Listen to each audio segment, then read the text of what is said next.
Негизи Ашпар деген канча жылдан бери ачылып Булдур ашылган. Чыңгызбай. Не? Сизби? Данияр Эрматов. Ассаламу алейкум, кандайсыз? Алейкум ассалам. Азыр жумушта белеңиз, шеф? Средний род, да? Множество. Мужской род деген. Мужской род. Женский род деген, мужской род. Сиз өзүңүз повод бербейсиз да. Бул Чыңгызбайга батыл эмилип калды да, көз алаңга моңойтуп атат. Тияк деген. Көзүмө кара десе карай албай элечи. Сертегине алдабайм да. Алдабайм, наоборот алдаган. Сиз ошол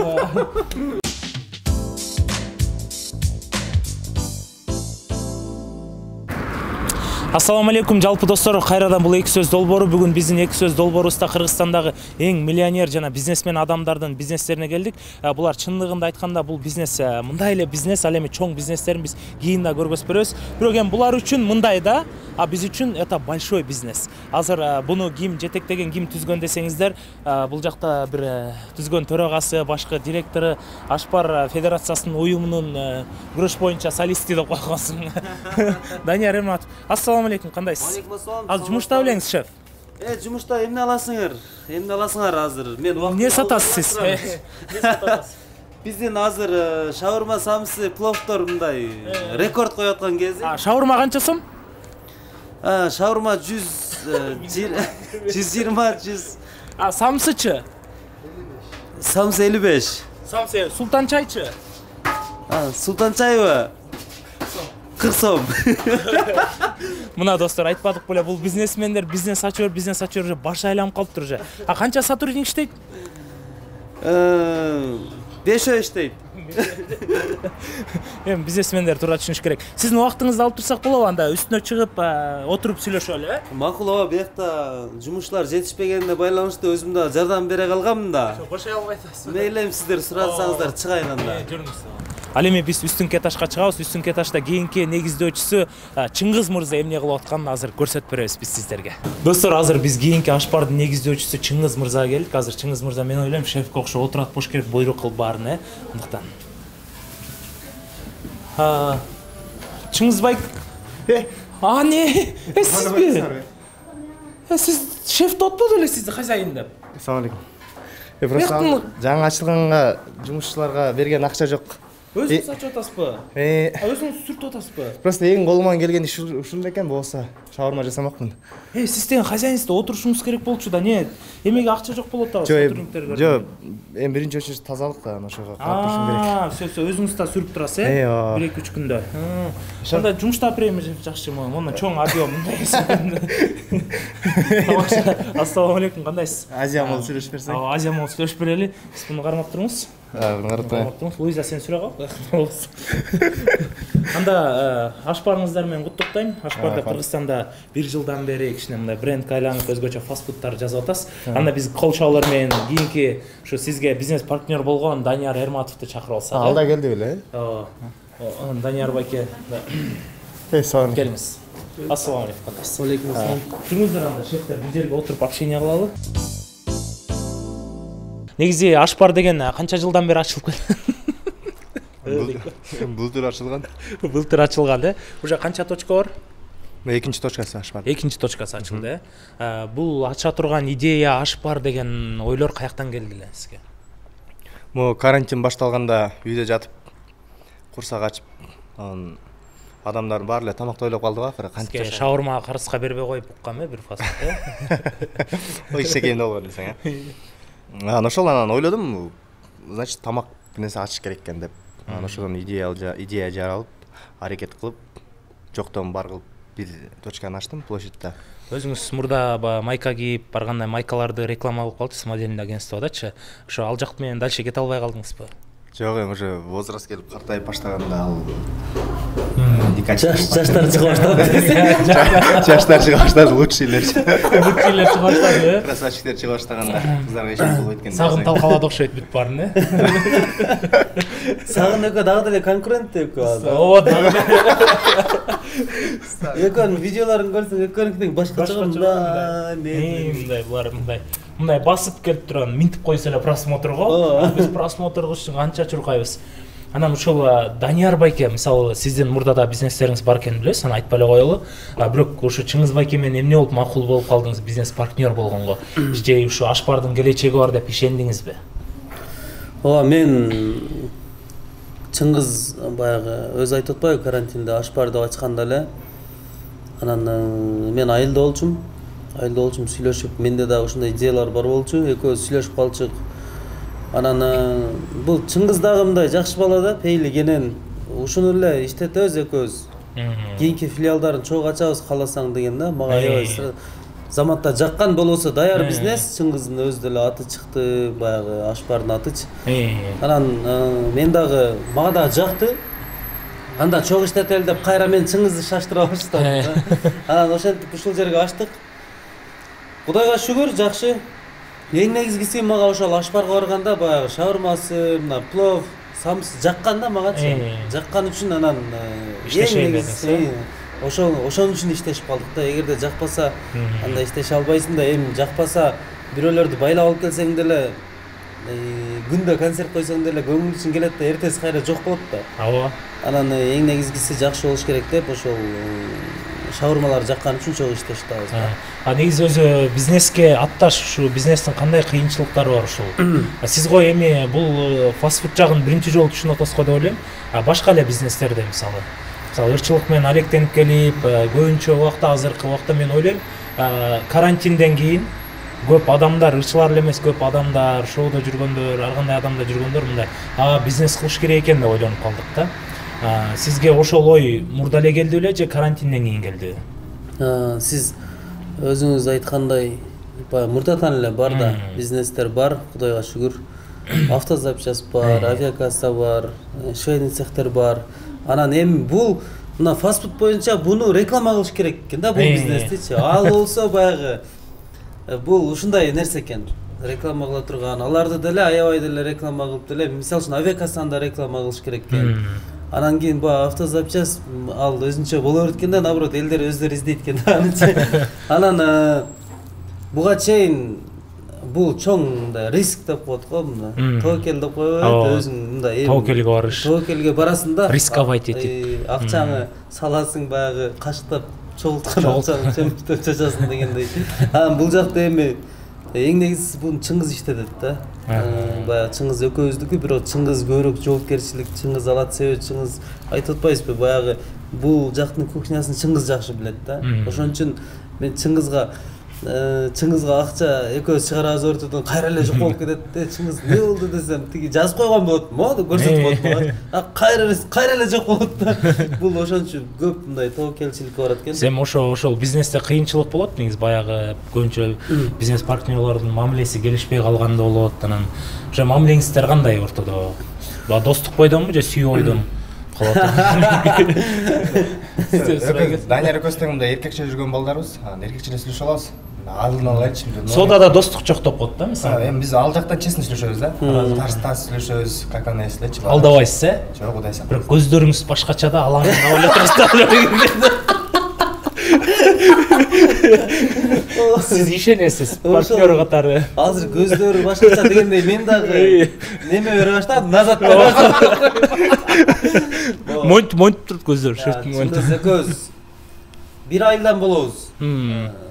Бир арыктын суусун чок ичип чоңойгонбуз да. 1 айылдан болосуз. Ооба, 1 айылдан болобуз. Шеп кыздар менен таанышканда чүйдөн болом деп таанышат экен. Сегинчи микрорайондан болом депчи. Бул жана болуп калды ошондо. Россияда көп жыл жүрүп калган да. Мен таза айылда чоңоюп, айылда өскөнмүн да. Чыңгыз баягы 5-6 класста эле уже менден таяк жеп, анан Россияга качышка туура келип калган. Кайра сиз кечирдиңиз. Элин алып келдиңиз, эл жерин алып келип. Албетте бул баягы тамаша катары, бирок Чыңгыз Россияда көп жүрүп калган. Анан ошондуктан ал жактан Бишкекке келип, кыскасы Куршапта дагы мындай аябай көп жүргөн эмес да. Анан мен ошол жакта жүргөмүн. Анан буга чейинки деле мамилелерибиз бар. Баягы сиз айткан бизнесте бири-бирине ишенбөө деген темадан биз өтүп кеткенбиз да, уже өтүп кеткенсиз, уже ишенсе болот. Буга чейин Чыңгыздан мен канча акча алып турганмын, Чыңгызга канча акча берип турганмын, ушул сыяктуу эле бизде андай темалар көп. Анан могу шаурманын ичинде эмне рецепттер кошулат? Сиз айта кетсеңиз. Мен көзгө көрүнгөндө эле бул эт. Ошол анан Чыңгыз баягы биз соустары бар. Мен да түшүнбөйм да, аны Чыңгыз жакшы билет. Башка жактардан мындай өзгөчөлөнүп биздин соус башкача да, даамдуу да, аябай. Анан эти дагы таза. Баягы буга чейин шаурма жөнүндө темалар чыгып атпайбы? Ошого мындан биздин шаурма эми эттин эме болсо мен жеп көрсөм да. Мен биринчиден Кудайдан корккон инсандарбыз да. Ошон үчүн эттерине аябай жакшы көңүл бурабыз. Лаваш дегендерине баарын ошон үчүн коркпостон келе берсеңиздер болот. Анан эмне кошулгандарын Чыңгыз айтат. Ашпар деген атты ким ойлоп таптылар? Эмне себептен ашпар? Что это означает на русском языке? Ашпар. На кыргызском тоже. На русском что означает? На русском означает немелер. Еда есть. А какой род? Мужской род или женский род? Ашпар. Ашпар ба? Неме? Средний род. Средний род, да? Множество. Мужской род деген. Мужской род. Женский род değil, да, мужской род. Анан бул ашпарды кыргызча эле сүйлөй берет экенсиз. Ашпар. Ашпар бул кандай чыккан? Биринчи филиалды ачып атканда, чокта мындай ремонт кылып келе берип, барында өзүн айтып калат экен да. Барга окшоп кетти да, чокта. Бул жерде аш бар деп билсем. Ошондой эле ойдон чыгып кетти, ошентип эле жазып койдум, келип элечи. Жеп жутат деген чи. Жеп жутат эмес, жеп утат. Жеп утат, жеп утат эми ол ак үйдүн жанында болгондой берсең, ошо площадьта да. Депутаттар алып жеп турат. Мальтым депутаттар алып жеп калаттыр деп депутат деп койдук. Ушул эң биринчи бизнес ачканда сизде кандай кыйынчылыктар болду эле мындай? Жалгыз ачтыңыз, анан ушунча баягы бизнес жаңы болуп аткандан кийин акча салдыңыз, бизнес дальше кетеби, кетпейби деген мындай коркунучтар болду да. Азыр мисалы көптөгөн адамдар бизнес ачыш керек деп жүрөт да, бирок алдыга шаг таштап ачкан адамдар абдан аз да. Анан сизге эмне түрткү болду ушу бизнес ачканга? Бизнес ачканга менде бир машинам бар эле. Анан машинаны сатып акчасы жетпей калып, анан дальше эмне кылам деп ойлонуп олтуруп Кореяда бир жакын досум бар, Куршапта эле. Ошол досумдан айттым, силер көп акча табасыңарбы, кичине колдоп тур. Биз макул деп ал колдоп турду. Анан ошентип ал жөн акчасын берип турду, кайтарып бердим. Кудай ошо ачып эле бир 2 айдын ичинде эле ошо карыздар кутулуп кетти, жакшы болду да. Андан кийин дальше иштеп кайрадан бир жаңы машина алып алдым. Ошол. Анан Данчик байке, сиздин деле билинбей үйлөнгөнүңүзгө бир 2 жылдын жүзү болуп калды. Уже бир кыздуу болуп калдыңыз. Үй бүлөлүк жашооңуз кандай болуп атат? Уже мурдагыдан өзгөрүүлөр барбы? Бая мурда көп жакка барсаңыз ошол жакка барганды токтоттуңузбу? Үйдө эле отуруп калдыңызбы? Тойдон келгенден кийин сразу үйгө барып калдыңызбы? Ошол жөнүндө айтып берсеңиз. Ооба, баягы албетте бойдокчулук менен кайра үйлөнгөндөн кийин айырмасы аты менен төдөй. Мурда тойдон кийин ресторандардан, кафелерден тамактанып, досторум менен кенен жүрө берчүмүн. Азыр тойлордон кийин, же болбосо съемкалардан кийин, кыскасы жумуштардан кийин үйгө барып тамактанам да.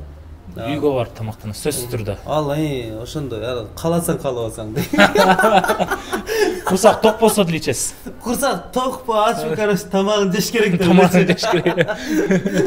Анан мындай кандай десем, жакшы.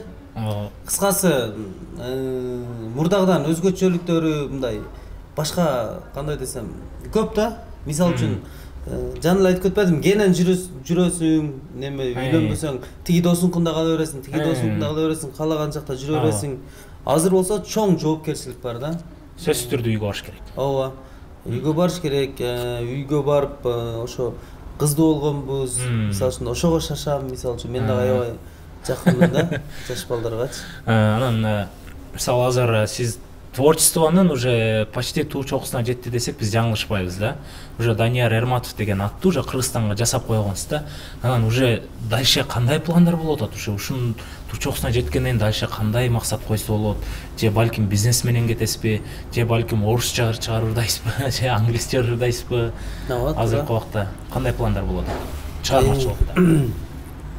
Жакшы нерселерди айттыңар. Мындай бул шоу бизнесте дагы ырларды чыгарыш керек. Дагы да болсо баягы миң көтөрүлгөн сайын ошону кармап калыш аябай кыйын да. Ошол ырлардан иштей бериш керек дагы. Анан баягы бул бизнес жааты болсо ал өз жолунда кете берет. Мисалы үчүн былтыр деле мурдагы жыл деле андан бир 2015-14төн бери эле бизнестер бар да. Ал өз жолунда келе берет. Ага вообще киришпеш керек.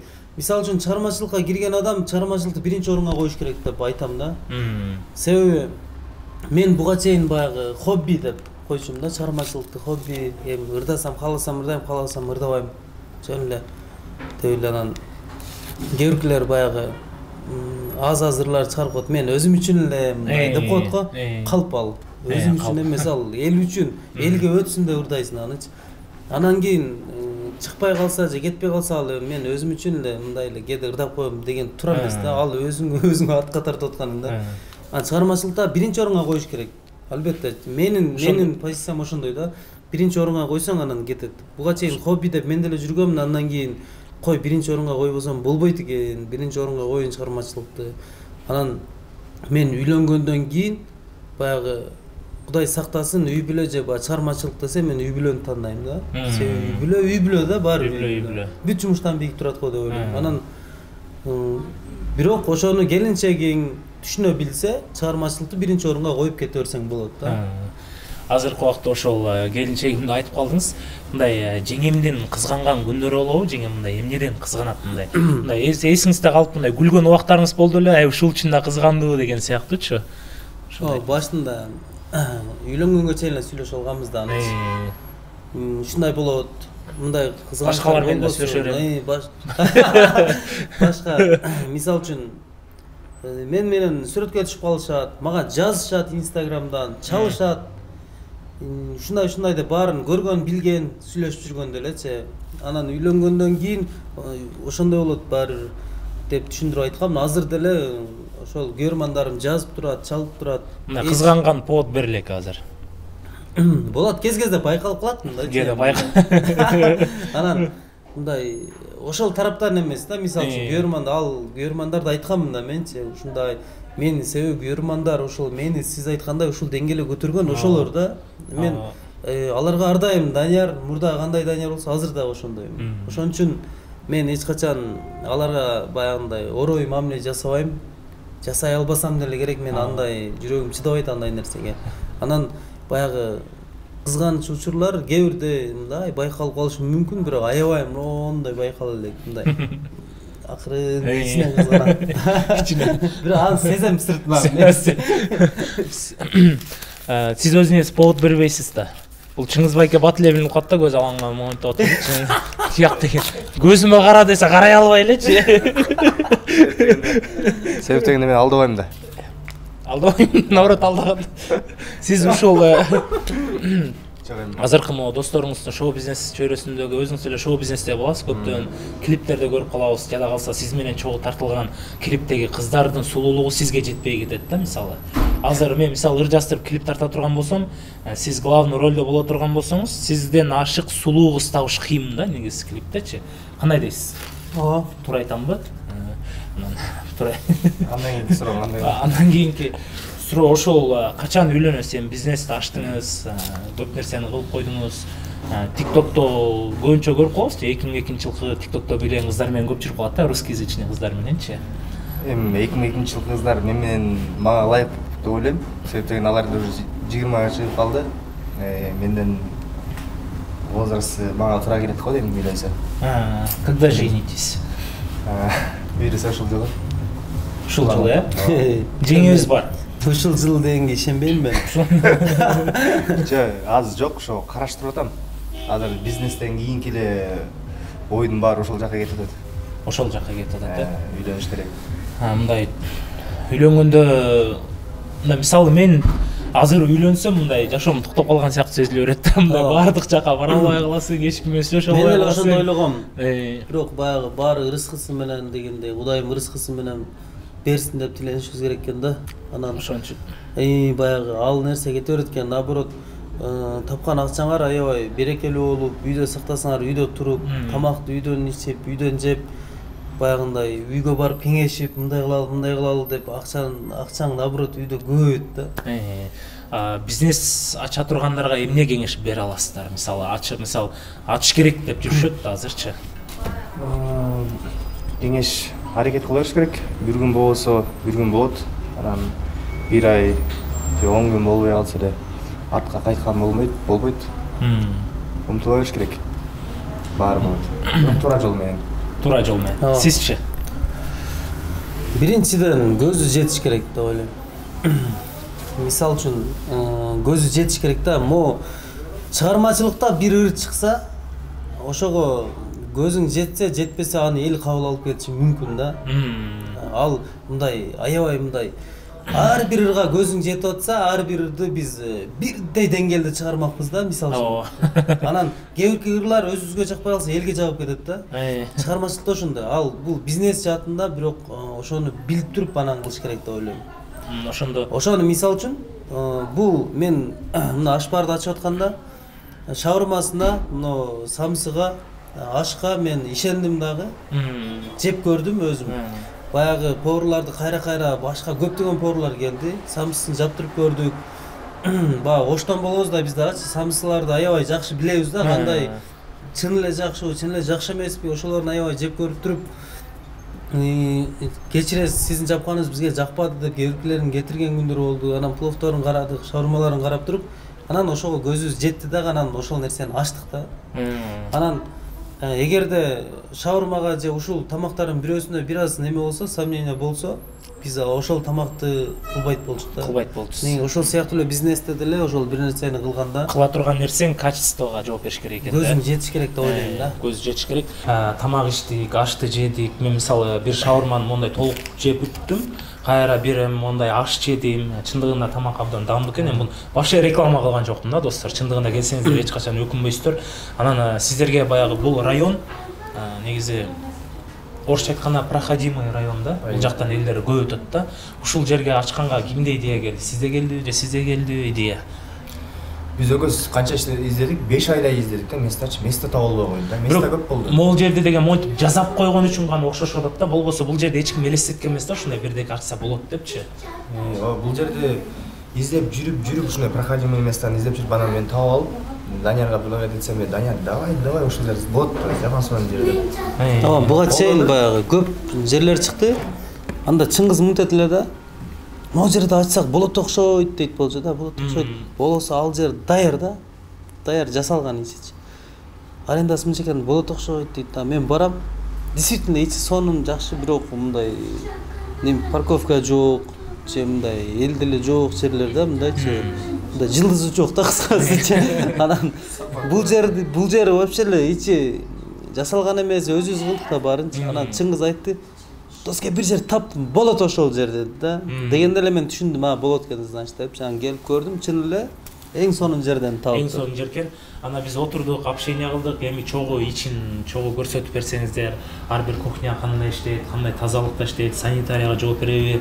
Это не сахар передачасы Эрлан Кокулов деп келсе дагы коркпой тургандай кылып көрсөтүп бере ала турган нерсеңиздерди ушу камерага көрсөтүп берип койсоңуздар болот.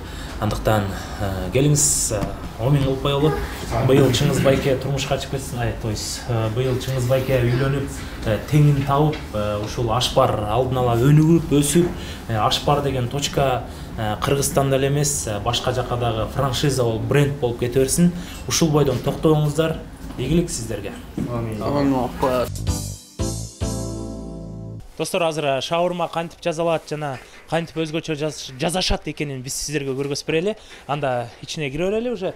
Биз акырынан санитарияны коргоп мындай таза турганга аракет кылабыз. Чыңгыз мырза өзүнө мындай колуна бул жак тартып койсоңуз болот. Чыңгыз мырзанын жасап салып берип аткан, өз колу менен тапшырып берип аткан убагы. Атайын өзгөчө баягы шаурма десе эле жөн эле пакетке ороп берип койбой, сыртына өзгөчө мындай Ашбар деп жазылган өзгөчө кагаз менен ороп беришет экен. Это вообще круто. Байке, ассаламу алейкум. Сиз канча жылдан бери ушул фастфудта иштейсиз? 3 жылдай болуп калды. 3 жыл болуп калды, Сизге ушул жагабы негизи иштеген өзүңүзгө? Мындай ушул жазып атканда баягы башка шаурмаларга караганда изденип, өзгөчөлүктү изденесизби? мындай Ооба. өзгөчө вкус кылалы, этти жакшы кылалы депчи. Азыр монун рецебинде эмнелер бар мисалы? Азыр мен карап турам, чото ортосуна кызыл, мызыл, как будто көп нерсе кошулгандай да эттин элечи. Приправалар кошулуп жазылат эми. Эттин составын билбейм, бирок калганда билем да. Бир шаурманын баасы канча, Чыңгыз байке? Классика 120, чоңу 140 сом. Чоңу классика 120, чоңу 140 сом да. Бул жактан да жөн эле алып алып да кете берсе болот экен. Ал эми үстүнө чыгып дагы жатып да жесе болот экен, а? Жатып калса болот, э? Эшикке чыгып турат, ташып алып коёюн дейм. Ай, хорошо эми. Бул жактан насыбай аткан болобу? Насыбай атканы жок. Насыбай атса штраф. Штраф, э? Байке канча штрафыңыз бар сиздин? Пока что 200 эле. 200 эле. Азыр самсы жасалган боюнча, мисалы конкуренция көп да. Мурда Ошто болсо, жада калса Бишкекте деле көп болуп калды. Анан тандырный самсынын өзгөчөлүгү эмнеде жана тандырный самсыны жапкан киши канча жылдан бери иштейт ушу самсы жаат? Бизде тандыр самса жапкан киши 20 жылдан бери иштейт. Улуту өзбек, Оштон болот. Атай Оштон тауып, чакыртып алып келдик бул жака. Ушул жерде жасалат. Өзгөчөлүгү ошо бизде арзан.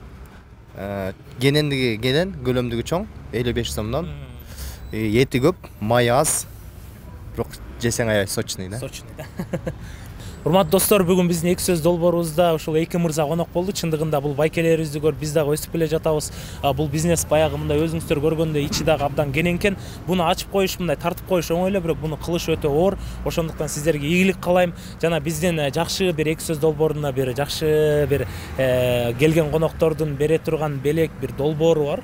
Короче, гость подарит подарок деген бар. Ошондуктан эгерде ким ашпар жөнүндө жакшы бир комментарий калтырса, сиздерден бир ошол инсанга жакшы белек болуш керек. Ошондуктан сиздер ошол инсанга бир эки белек кылып койсоңуздар болот, оригиналдуу комментарийгечи. Анан кийин видео чыккандан кийин бир жумадан биз иликтеп, оригиналдуу комментарий тауып, сиздер менен чогуу барып ошол инсанга белек тапшырабыз. Анан эмне белек бере аласыздар? Мисалы, квартира, машина, Неме? или офис. Ашпарга 3 күнгө путевка бере алабыз. Ашпарга 3 күнгө путевка, э? Ооба. Сизчи да? Эми билбейм, Чыңгыз. Мындай. Чыңгыз, эки комментарий тандайбыз, эки жакшы. Жакшы комментарийлер күтөбүз бир туугандар анда. Баягы мен акчалай эле неме котороюн, единица которуп коеюн, э? Сизден анда бир 1000 сом единица болсун, э? Ооба. Анан 1000 единица болсун, э? 1000 бирдик которуп берейин, ооба. Тиги анан кайра жолго албай калсак дагы калпчулук болбойлу. Ошондуктан ким жакшы комментарийге Канат Шабданбеков өзү тандап берет. Ошого мен мына номерге салып коюңуз деп туруп, мага жиберет номериңизди, мен болсо салып коем. Анан чалып сурап коем делечи.